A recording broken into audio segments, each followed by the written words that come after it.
Merci Monsieur le Président, Monsieur le Ministre, mes chers collègues. En avril dernier, le Président de la République déclarait: le pass sanitaire ne sera jamais un droit d'accès qui différencie les Français. Il ne saurait être obligatoire pour accéder aux lieux de vie de tous les jours comme les restaurants, théâtres et cinémas, ou pour aller chez des amis.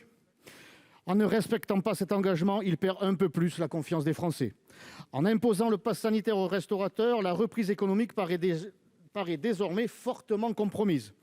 Pourtant, les restaurateurs appliquent les restrictions, les protocoles sanitaires depuis de nombreux mois, alors qu'aucune étude épidémiologique ne prouve que les cafés et restaurants sont des lieux de contamination. Pourquoi sont-ils ainsi montrés du doigt? Qu'ont-ils fait de pire qu'un métro bondé? Un restaurant est-il plus contaminant qu'un restaurant d'entreprise? Après de longs mois de fermeture imposée, cette disposition du pass sanitaire va alourdir la note pour les restaurateurs qui comptaient sur cette période estivale pour se refaire une santé économique. La baisse, ou plutôt l'effondrement du tourisme, les a sévèrement impactés et beaucoup notent une fuite de leurs clients à cause des campagnes publiques de dénigrement de ces lieux de convivialité à la française.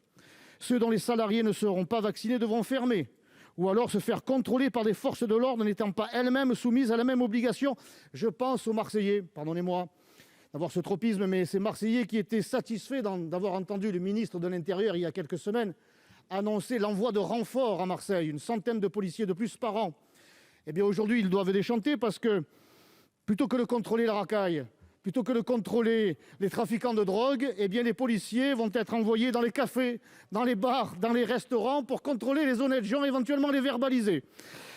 Donc on déchante aujourd'hui à Marseille, c'était trop beau. Cette annonce était trop belle pour qu'elle soit vraie.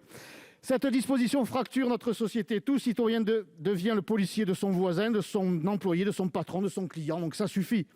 On a appris hier que le pass sanitaire avait déjà causé une baisse de 70% du nombre d'entrées depuis une semaine dans les cinémas. Belle performance. La filière demande déjà un plan d'aide publique pour s'en sortir. C'est le jackpot pour Netflix, Amazon Vidéo et les gens du net. Il en sera de même pour les petits patrons des restaurants qui seront siphonnés par les grandes enseignes alimentaires ubérisées. Et quand toute cette usine à gaz administrative de contrôle sera mise en place dans les établissements, croyez-vous que nous pourrons revenir en arrière?